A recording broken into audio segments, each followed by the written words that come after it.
नमस्कार, स्वागत है आपका नेट थिएट के इस 11वें कार्यक्रम में। जी हाँ, 11वां कार्यक्रम। पिछले 2.5 महीने में हम आपको कई फनकारों से, कई कलाकारों से मिलवा चुके हैं और ये सब संभव हो पाया आप लाइक दाताओं, आप शेयर करताओं की मदद से। जी हाँ, आपके लाइक, आपके शेयर, आपके कमेंट्स हमें ऊर्जा देते हैं इस कार्यक्रम में नए नए नवाचार करने के, नए नए फनकारों को बुलाने की। आज, जी हाँ, आज गुलाबी शहर की इस गुलाबी सी शाम के गुलाबी से मौसम में हमारे साथ गुलजार जी मौजूद हैं। और गुलजार जी आज वायलिन से किस किस तरह के गुल खिलाने वाले हैं वो हम आपको दिखाएंगे। लेकिन आज हमने थोड़ा सा परिवर्तन किया है। परिवर्तन सिर्फ ये कि आप आज हमारे इस कार्यक्रम में शामिल हो सकते हैं। शामिल किस प्रकार से? वैसे तो आप लोगों का प्यार, आशीर्वाद, स्नेह हमारे साथ हमेशा बना रहता है, परंतु हम चाहेंगे कि आज आप हमें अपनी फरमाइश भेजें। उस फरमाइश के हिसाब से हम गुलजार साहब से निवेदन करेंगे, उनसे अर्ज करेंगे कि वो उस फरमाइश को अपने वायलिन पर बजाने का प्रयास करें। तो ठीक है, लेकर चलते हैं सीधे गुलजार जी के पास। गुलजार जी आपके पास आए उससे पहले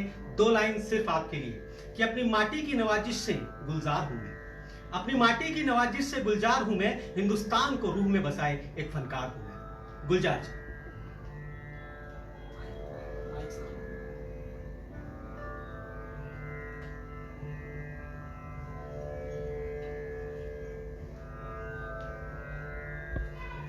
नमस्कार। नेट थेट के सभी दर्शकों को मेरा बहुत बहुत नमस्कार। इतना ही कहना चाहूँगा कि एक बहुत बड़ा प्रयास है। हम लॉकडाउन में बहुत रियाज कर रहे हैं, प्रैक्टिस कर रहे हैं, कुछ सीख रहे हैं, कुछ नया कर रहे हैं और नेट थेट ने ये इतना अच्छा सुनहरी मौका हमको दिया है कि आज हम स्टेज पे परफॉर्म कर रहे हैं। आपने अब तक हमें घरों से परफॉर्म करते देखा होगा। ये मेरा पहला कार्यक्रम है जो मैं स्टेज के द्वारा कर रहा हूँ और ये संभव हुआ है नेट थेट की वजह से। तो मैं बहुत शुक्रगुजार हूँ राजेंद्र सर का और हमारे अनिल बालवारी जी का और आप सभी जो भी इस संस्था से जुड़े हुए हैं और आप सभी दर्शकों का। तो ज़्यादा ना समय लेते हुए मैं आपके सामने राग यमन में बहुत ही खूबसूरत बंदिश पेश कर रहा हूँ जो आगरा घराने की है और उसके बाद फिर आपकी फरमाइश है।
तो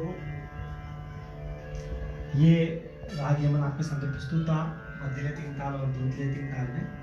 तो मुझे अभी एक बहुत अच्छी फरमाइश एक हमारे दर्शक ने की है, मैं कोशिश करूँगा पूरी करके। और बहुत ही सुरीली फरमाइश है क्योंकि राग यमन बज रहा था और उनके दिमाग में कहीं ना कहीं राग यमन का ही एक गीत आया, जिया ले गयो जी मोरा सावरिया। तो आपके सामने प्रस्तुत करेंगे, कोशिश करेंगे, जिया ले गयो जी मोरा सावरिया।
एक और सुंदर प्रस्तुति के लिए फरमाइश आई है और राग यमन पर एक आधारित वो गीत है, बहुत ही प्रिय गीत चंदन सा बदन। मैं आपके सामने एक स्थायी कंठ प्रस्तुत करूंगा, उसके बाद फिर राग भेरी।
तो आज की हमारी अंतिम प्रस्तुति के रूप में हम राग भैरवी से इस कार्यक्रम का समापन करेंगे और ये बहुत ही खूबसूरत दादरा आपके सामने प्रस्तुत है राग भैरवी का। और बनाओ ना बतिया सजन काहे ना झूठी। और इसी के बीच में एक बहुत ही सुंदर गीत भी आएगा जो नौशाद साहब ने कंपोज किया था बैजू बावला फिल्म के लिए, तू गंगा की मौज में जमुना की धारा। तो ये बहुत अच्छा जो संजोग होता है संगीत का, जो मिलते हैं संगीत एक दूसरे से, वो ऐसे मिलते हैं। तो आपके सामने प्रस्तुत है राग भैरवी में बहुत ही सुंदर दादरा।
जी हाँ, मुझे दोष न देना जग वालों, हो जाऊं अगर मैं दीवाना। कौन दीवाना नहीं हो जाएगा इस खूबसूरत शाम में, इन खूबसूरत तरंगों के साथ में। गुलजार साहब, एक सवाल जो मुझे काफी देर से कौंध रहा था।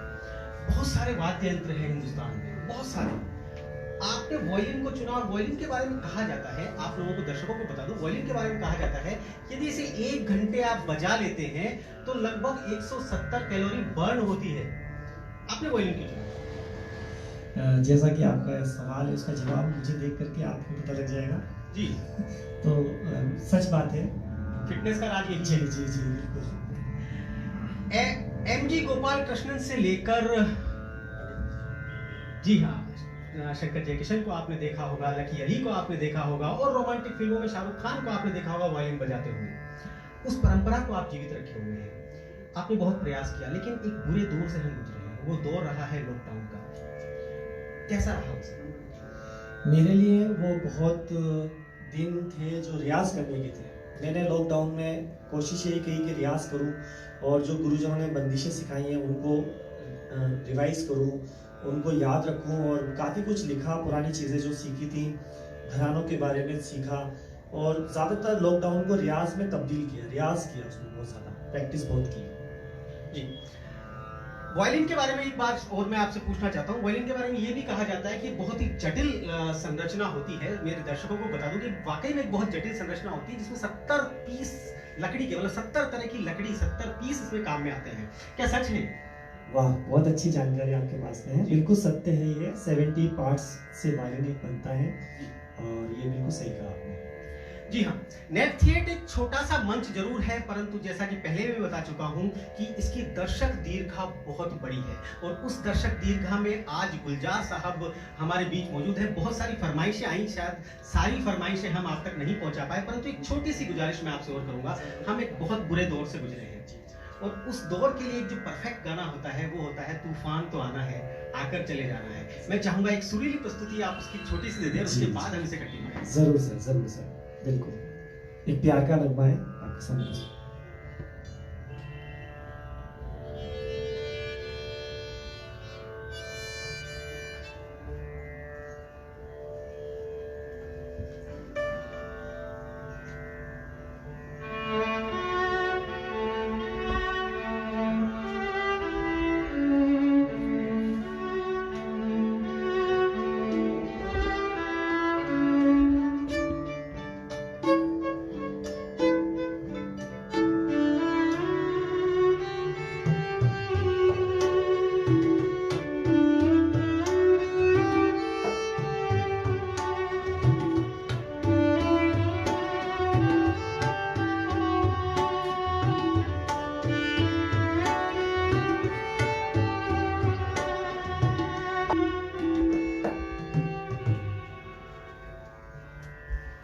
विराज जी, आप भी लगातार संगत कर रहे हैं और तबले पर लगातार इनका साथ दे रहे हैं। आपसे भी जानना चाहेंगे कैसा रहा ये दौर, और अब कैसा महसूस कर रहे हैं जबकि हम इस दौर से निकलने वाले हैं, हम लोग प्रयास कर रहे हैं इसके साथ जीने के। सबसे पहले सबका शुक्रगुजार हूँ, डॉक्टरों का और हमारे जो जितने भी पुलिस वाले हैं, सबका, पूरे स्टाफ का जिसने इतना हमारा ध्यान रखा, हमारी पूरी गवर्नमेंट का। साथ ही इस लॉकडाउन में हमको काफ़ी चीज़ सिखाई है कि रियाज घर में कितना करना चाहिए। खूब रियाज का टाइम मिला और अच्छा लगा कि एक रियाज का टाइम मिला, पर अब आगे जैसे खुलता जा रहा है तो अब धीरे धीरे ये लोगों से ये भी अपील है कि थोड़ा सेफ रहें और स्वस्थ रहें। जी, बहुत बढ़िया विराज भाई। जी हाँ, बिल्कुल सही बात कह रहे हैं। बहुत ही बुरे दौर से हम लोग गुजरे हैं, लेकिन उस दौर में जिस समय सबसे ज़्यादा दिक्कत, सबसे ज़्यादा परेशानी इन कलाकारों को, इन फनकारों को आई, उसी दौर में आपदा को अवसर में बनाने की कोशिश की हमारी इस नेट थिएटर की टीम ने। उस टीम ने जिसने कोशिश की एक छत पर इन लोगों को इकट्ठा करने की, एक छोटा सा मंच बनाने की, और आप लोगों से रूबरू करने की, इस रंगमंच को जिंदा रखने की। इस कार्यक्रम को, इस नेट थिएटर को आप लोग अपना इसी प्रकार सहयोग देते रहें, आप इसी प्रकार लाइक करते रहें, इसी प्रकार शेयर करते रहें। और हाँ, अगर आपको इसमें कुछ सुधार चाहिए तो आप बेधड़क हमसे कांटेक्ट कर सकते हैं, हमें लिख सकते हैं, हमारे कमेंट्स में लिख सकते हैं। हम आपको और भी कई तरह की अच्छी फनकारों से हम आपको मिलाने जा रहे हैं, क्योंकि हमारा प्रयास है इस लॉकडाउन के दौर से निकलने के बाद हम आपको कार्यक्रमों का एक गुलदस्ता भेंट करें।